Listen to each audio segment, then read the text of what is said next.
Salut à tous, bienvenue aujourd'hui, je vous emmène dans une immersion un peu spéciale puisqu'on se retrouve sur mon immeuble. C'est le dernier projet, j'ai eu les clés cette année. Ça fait maintenant quelques mois qu'il est en travaux et l'idée c'est qu'on va emmener 10 de nos clients sur ce projet-là pour qu'ils puissent véritablement voir tous les pièges dans lesquels il ne faut pas tomber dans ce type de projet. Comment on fait pour optimiser et on va leur montrer toutes les astuces qui m'ont permis d'économiser jusqu'à 25 000 € de travaux sur le projet. Donc l'immeuble est particulier, il fait 600 mètres carrés. On a ici 450 mètres carrés de local commercial, plutôt de hangar. Et on a 150 mètres carrés habitables que je vous ferai visiter également. On va voir l'ensemble du projet, l'intégralité des pièges dans lesquels il ne faut pas tomber, comment on les a évités et surtout toutes les optimisations. Le but c'est de leur apporter une expérience qu'ils pourront ensuite dupliquer, retransmettre sur leur propre projet et on va voir tout ça ensemble. C'est parti.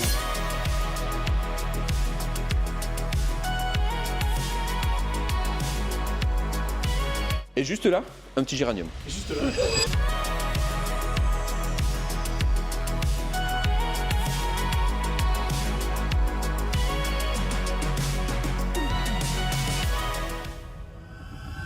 Je suis super content aujourd'hui parce que je suis entouré des deux master coachs, donc Arthur et Alexis, qui vont nous accompagner dans toute la visite.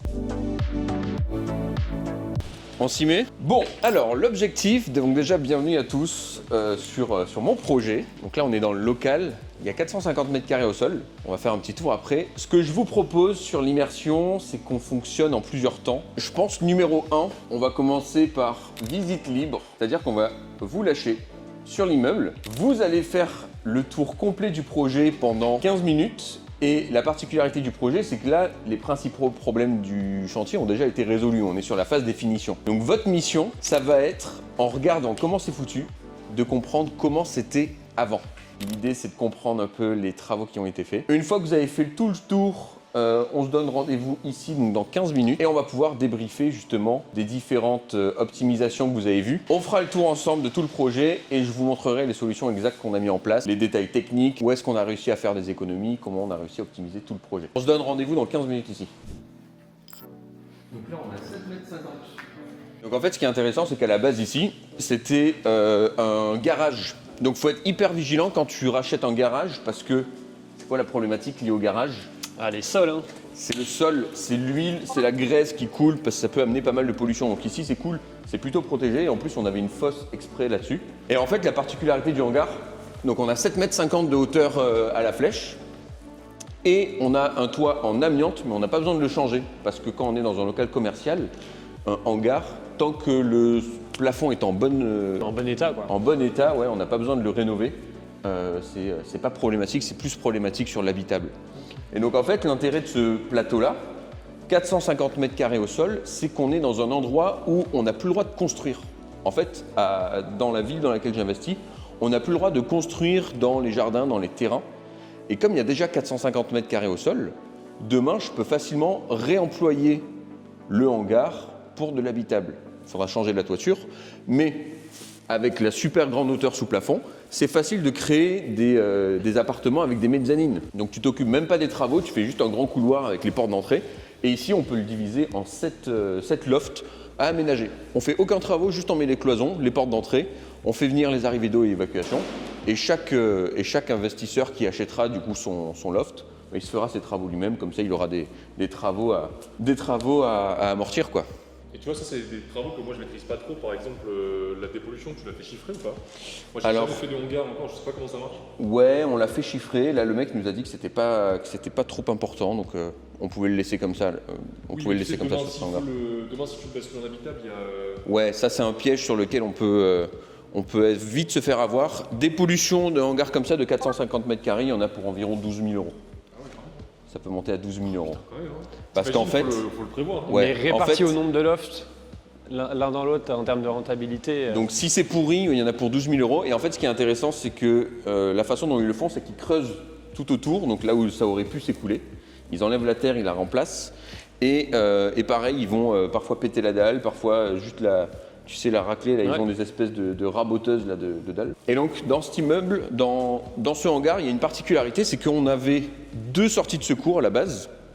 En fait, en réalité, il y en a 3, mais dans l'immobilier, une sortie de secours, c'est 90 cm de large.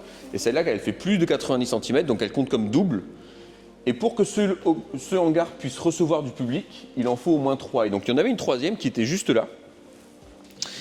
Il y en a une troisième qui était juste là, qu'on a condamnée pour pouvoir créer un studio mezzanine de l'autre côté. Je vous le montrerai tout à l'heure. Donc ce qui fait que c'est un hangar qui ne peut plus recevoir du public. Donc il ne devient plus qu'une zone de stockage. Mais on a déjà commencé à avoir quelques petites astuces. Par exemple, là-bas, le mur du fond, il est au même niveau que le sol de la copropriété d'à côté. Et donc en fait, il nous suffirait d'ouvrir une porte de sécurité qui donne accès sur le jardin d'à côté, et c'est possible. On avait essayé de le faire ici aussi, parce que là du coup, le parking du voisin, il est un peu plus surélevé. Genre le sol, il arrive à peu près ici, de l'autre côté du mur. Et donc on avait pour idée d'ouvrir ici. Il y a déjà le linteau en fait en haut, donc ça nous aurait fait faire des économies. Et on aurait pu mettre une porte de secours ici avec un petit escalier. Tu sais, les menteurs, donc là on est quasiment sur les finitions. Là c'est presque évitable finalement, on n'est pas loin. Non, ça c'est la partie hangar, il n'y a pas trop d'optimisation qui ont été faites, c'est plutôt à côté. D'ailleurs, je vais même vous montrer directement l'état de la cuisine. Il n'y a rien. Il n'y a rien. On a bien ici les arrivées et évacuations d'eau, mais il n'y a rien. Donc si demain il y a un locataire qui s'installe, bah, c'est lui qui s'occupera de faire la cuisine. On a quand même un WC et une salle de bain, au fond, qui seront nécessaires pour que si c'est des ouvriers, ils puissent se laver les mains, qu'ils puissent aller aux toilettes. Ils sont là. Ils sont en voiture finalement. Ils sont passés très vite dessus, mais ils ont repéré le bout de dalle qui était soulevé. Ah ouais, gros point aussi intéressant, c'est les grilles ici. Tu vois, ça c'est hyper important dans les hangars, dans les trucs de stockage. Donc grilles métalliques, on a des barreaux aux fenêtres et c'est des vitres incassables. Tu sais, c'est des vitres plaquées là. Et je sais pas si vous avez fait gaffe dans la vidéo, toutes les autres fenêtres du local en ont aussi des barreaux.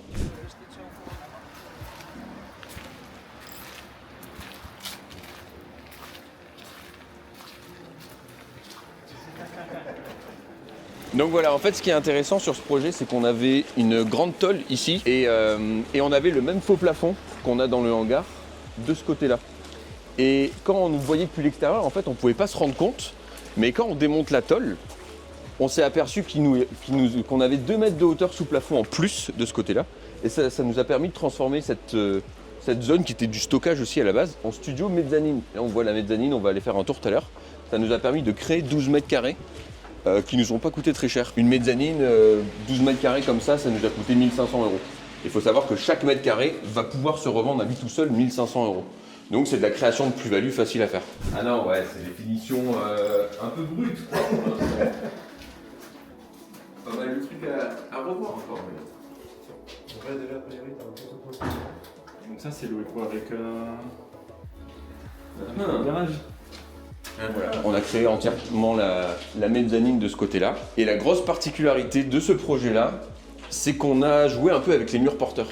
En fait, on s'est retrouvé dans un cas de figure où cette zone ici, elle était inexploitable. Elle était inexploitable parce que c'était juste la sortie de secours qu'on a vue tout à l'heure dans le hangar. Vous savez, la porte métallique que j'ai montrée. La porte métallique, en fait, elle donnait derrière la douche qu'on voit ici. Donc, en la condamnant, je rends le local inoccupable pour une activité qui reçoit du public. Donc ça fait une petite baisse de loyer, mais qui est compensée par une très grosse de loyer, justement avec ce studio mezzanine qu'on est venu créer. On a doublé tous les murs ici, parce qu'il n'y avait pas d'arrivée d'eau, d'évacuation, donc on les a amenés. Là, tu as la trace juste là au sol de l'ancien escalier. Et en fait, à la base, c'était un escalier, on va le voir dans le couloir, un escalier qui tournait comme ça en cartonnant. Et donc personne n'avait vu, en visitant ce projet, personne n'avait vu qu'on pouvait enlever le quart tournant du bas de l'escalier et le rendre droit. Et donc du coup, en fait, tout cet espace ici, ça ne servait que à venir à l'escalier qui amène à l'étage. Donc c'était inutilisé. Et donc c'est justement en voyant ça qu'on a réussi à créer un appartement. Et pour vous dire, hein, les gars, vous savez, on dit souvent les agents IMO, c'est pas des investisseurs. L'agent IMO qui me vend l'immeuble ici, 25 ans d'expérience, et c'est la directrice d'agence. Elle n'avait pas vu qu'on pouvait transformer ça en habitable. Ouais, je sais pas. Elle l'avait pas vu. Utilisation, Et le truc avec le hangar, en fermant les yeux comme ça, elle dit mais vous avez fait 3 apparts, mais comment vous avez fait, c'est pas possible, etc. Martin lui a un peu expliqué, elle a dit ah ouais, ah ok d'accord, ok. Ouais. Et elle l'avait pas quoi. Et donc ici, effectivement, si on avait mis tout un escalier, ça aurait été un peu chiant, donc on va juste mettre une petite échelle de meunier, on appelle ça comme ça. Une échelle de meunier, c'est comme un petit escalier très abrupt sur lesquels on n'a pas les contre-marches. On a les marches, mais pas les contre-marches. Un petit garde-corps, et voilà. Donc voilà, on a toute la mezzanine là-haut. avec 12 mètres carrés du coup qui ont été créés.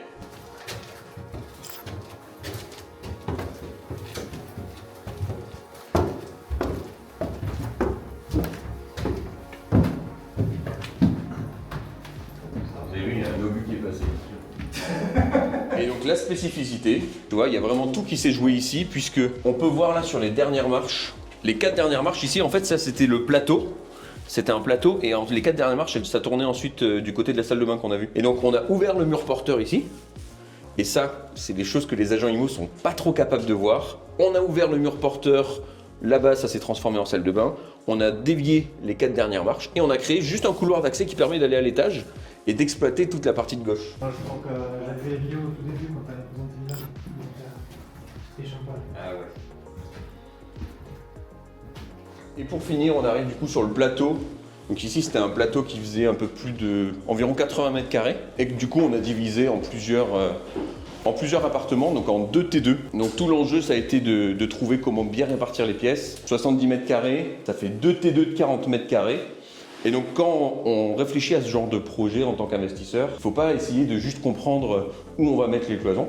Mais dans un premier temps, on a une étude de surface, 70 mètres carrés. Tu sais que tu peux mettre 2 T2 et que c'est un peu chaud. 80 mètres carrés, tu peux en mettre 2. 90 mètres carrés, tu peux commencer à avoir un appartement qui fait 50 mètres carrés. C'est à la limite du petit T3. Et donc ensuite, une fois que tu as ça, tu arrives à trouver les solutions, quoi. Donc on a tout réisolé. C'est canon. Donc tu as bien isolé les murs extérieurs, pas intérieurs, hein, tu ne Ouais. te fais pas avoir comme les novices. Donc ça c'est hyper important et là on le voit. Par exemple quand on touche ces murs-là, on peut voir directement qu'on n'est pas sur du placo qui a été réisolé. Économie évidemment. On a changé les menuiseries à la française, donc qui s'ouvre vers l'intérieur et en plus produit en France. Et oui. Ça c'est beau. Il y en a Et plein un qui balcon. achètent les menuiseries en Roumanie là, mais ensuite ils ont des problèmes. Nous on pouvait pas. Il ne faut pas le faire dans ce type de projet, vaut mieux faire appel à des entreprises locales déjà parce qu'ils connaissent bien le PLU et on ne pouvait pas faire ce qu'on voulait sur le PLU ici. On est obligé de mettre des menuiseries en bois. On a une petite terrasse, bon là c'est dégueulasse, hein. Ouais, il faut arriver à se projeter. Hein. Et juste là, un petit géranium. Juste là. Et là, ça. Du coup, c'est une volonté. Enfin, c'est parti sur 2 pièces. Comment tu le sais? Il y a peut-être du géminé ou quelque chose, il y a un sol aussi. On commence à avoir des explications. Et en fait, ce qu'on a fait, on a fait tomber toutes les cloisons et on a transformé ça en un grand plateau, sauf certaines qu'on a réussi à conserver. Et on est venu découper justement pour que les espaces soient sympas. Donc là où on était juste avant, c'est le salon de cuisine. On va faire une petite kitchenette d'un côté avec le salon ouvert, l'accès à la terrasse. Ici, on a une belle chambre de 12 mètres carrés avec également accès à la terrasse. Donc là, ils ont mis un demi-steve. Demi-steve, c'est quoi? C'est quand tu isoles les murs extérieurs. Donc tu as la laine, plus généralement ils mettent 2 couches de placo. Donc ça, par rapport au mur porteur extérieur, tu as 14 cm en plus. Donc ça diminue un tout petit peu l'espace, mais ça permet de tout bien isoler. Et le premier réflexe des artisans, quand ils font ce genre de rénovation, c'est qu'ils disent on replaque tout. Et donc ça a été justement l'enjeu, c'est de trouver qu'est-ce qu'on va plaquer, qu'est-ce qui est nécessaire ou pas. Et donc ouais, les premiers devis que j'ai eus, j'avais du 35 000 balles en placo. Ouais, bah c'est la moyenne alors qu'aujourd'hui les plaquistes, hein, quand ils comptent la totalité, ils se disent oh non, tous les murs, on chiffre en plus haut, les plafonds, les faux plafonds. Ouais. Et puis on voit bien qu'en règle générale, il y a la moitié déjà qu'on peut quasiment enlever en systématique. Quand ils commencent à faire venir des artisans et leur expliquer un peu ce qu'ils veulent faire, t'as vraiment, moi je me souviens Martin qui m'a. Et en fait, c'est justement ici que tout s'est joué, dans l'optimisation. Avant, à cet endroit-là, on avait une porte, parce que tout l'étage c'était un seul appartement, nous on l'a divisé en 2 T2. Donc ça c'était la porte pour entrer dans les toilettes, donc on l'a condamné. Et juste ici, là, on avait un placard à chaussures, et tu peux le voir encore au plafond, là, tu vois les anciennes cloisons, là. Tu vois, là c'était cloisonné, et là c'était cloisonné. Donc en fait, là, tu vois, t'es juste dans le placard à chaussures, Alexandre. C'est juste ça. Et en fait, on a tout ouvert pour en créer justement une salle de bain WC. Et on avait une porte juste là à la base. Et donc ça, c'était juste une petite buanderie, tu vois, qui faisait 1,5 m, 2 mètres carrés. Comme si ça remontait ici, et si tu regardes le plafond, il est repris sur tout le long. Ah, mais on a quand même la courbure. Ouais, c'est bien de côté. Voilà. Là, tu avais un grand couloir. On a fermé, on a créé une salle de bain juste de l'autre côté. C'est bien foutu. Et voilà, là, le grand espace. Pareil, ici, on va mettre une kitchenette, le canapé, et on va avoir la télé juste là. Et c'est dans ce mur-là qu'ils ont fait passer toutes les gaines d'arrivée d'eau, d'arrivée électrique. Tout a été passé directement dans ce mur-là depuis le rez-de-chaussée. Toi, t'as mis des toilettes suspendues, t'es un bailleur sympa, quoi. T'as vu? Et pour te dire à quel point je vais dans l'optimisation, tu vois, il y avait une porte ici avant. Ouais. Mais la porte, on l'a conservée. Ouais. On pouvait pas la garder parce que sinon ça allait buter sur le plan de travail. Mais du coup, on la transforme en porte coulissante. Bah, ça fait économiser 150 balles. Hein. C'est ça. Quand t'es sur un immeuble avec 3 à 4 appartements comme ici, ça chiffre vite, quoi. C'est ça. Qu'est-ce que ça t'évoque? Un immeuble. Cette notion de construire. On hésitait avec entrepôt, mais finalement c'est plutôt édifice, quoi. Le premier point de réflexion, c'est quand on faisait les apéros IMO et que certains d'entre vous venaient témoigner sur scène avec nous. Beaucoup d'entre vous disiez, moi ça fait 1 an que j'ai rejoint la team IMO et la quasi-totalité de nos clients, qui sont déjà clients des fois depuis 1 an, disaient pas IMO Évolution. Genre ça restait pas dans la tête. IMO Évolution, c'était Martin quand il était tout seul au début. Aujourd'hui c'est plus pareil. On est une équipe, c'est un peu différent, donc c'était temps de faire un rebranding, quoi. Messieurs, dames, Allez, cette fois-ci on est bon. Allez, à édifice. projet, à la vôtre. Bon alors, j'ai pas demandé de ce côté de la table. Qu'est-ce que vous avez pensé de cette journée d'immersion? Le format collectif comme ça? Intéressant de fou. Ouais. C'est beaucoup de petits détails auxquels on pensait pas en fait. Toi Laurie, t'en as pensé quoi? Intéressant. Ça permet de vraiment voir les choses concrètement. C'est pas que de la théorie. Et alors, la projection dans un immeuble? Compliqué. Alors pour moi c'est compliqué. Ok. Honnêtement, pour avoir vu le bien avant, Ouais. moi je suis arrivé, j'aurais dit ouais, non. Mais tu vois, c'est super intéressant. Parce que c'est ce que je disais tout à l'heure à Martha, t'as seulement 2 possibilités pour pouvoir réussir à le faire. Soit numéro 1, t'as bossé en tant qu'artisan ou en tant qu'investisseur déjà depuis 5-10 ans. Donc t'as appris par la force des choses à optimiser. Soit numéro 2, ça c'est un hack, c'est un raccourci incroyable qu'on a vu aujourd'hui. Tu vois un projet qui est déjà optimisé, tu comprends comment il était avant. Ensuite, tu es capable de capter les schémas d'optimisation et de les calquer sur un autre projet. Il n'y a pas plus rapide comme façon de le faire. Moi, j'avais le même problème que toi, je pense, au début. C'est quand tu as l'impression que les cloisons, elles sont trop proches, que c'est compliqué de se projeter dans les espaces. Alors qu'avec le plan, tu le regardes depuis au-dessus. Et tout ce qu'on a vu, tu vas être capable de te le resituer et là, de capter les trucs et de le redupliquer. Mais pour quelle raison après, tu n'aurais pas acheté l'immeuble qu'on a visité aujourd'hui? Je me fie beaucoup à ce que j'ai. Ah ouais, c'est ce côté un peu instinctif de c'est pas le projet vers lequel tu te serais tourné. Et après justement l'avoir décortiqué entièrement. Après là ouais. Alors que moi j'aurais grave pu y habiter. Tu peux gratter, remettre un coup de peinture à la limite sur les volets, ouais. Non mais pourquoi je les refais pas? Parce que les volets, ils sont là déjà depuis, c'est les mêmes volets depuis 1870 je crois, 1970 pardon. La baraque elle date de 1970. C'est les mêmes volets. Ils ont toujours été là, ils seront encore là. Ils sont solides, ils tiennent, etc. Et surtout, ils sont pas sous la pluie. Ils sont, je sais pas si t'as vu, mais t'avais presque 1 mètre d'avant toi et ils sont juste en dessous. Donc ils prennent jamais la flotte, ils prennent juste le soleil. C'est ça qui a fait cloquer la peinture. Mais ton volet, il est bon quoi. Ça peut avoir un petit peu d'importance en cas de revent, mais c'est du rafraîchissement. Le petit bout de gouttière, le petit bout de façade, ça t'empêche pas de revendre. La grosse mauvaise optimisation, le truc pas beau dedans, mal agencé, ça t'empêche de vendre. Moi, quand je peux, je le fais. Quand j'ai visité, il y avait un escabeau qui traînait sur place au rez-de-chaussée. Je suis allé prendre l'escabeau, je suis monté, j'ai fait une traction, là, j'ai regardé dans les combles. Je regarde, est-ce que je vois de la lumière? S'il y a de la lumière, est-ce que c'est parce que tu as une tuile pétée ou parce qu'il y a une tuile qui a bougé? Donc ça, c'est le numéro 1. C'est ok de voir de la lumière depuis sous un toit. Faut juste pas que ce soit en direct, faut que ce soit le reflet de la lumière. Ça, c'est ok. Et ensuite, tu regardes les poutres.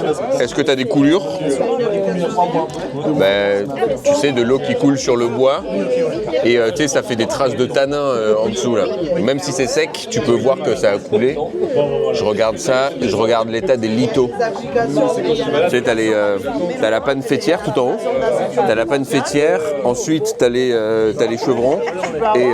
Et sur les tasseaux qui tiennent les tuiles, tu peux regarder est-ce qu'ils sont un peu en banane, ouais, c'est ça. Est-ce qu'ils sont affaissés? T'as vu?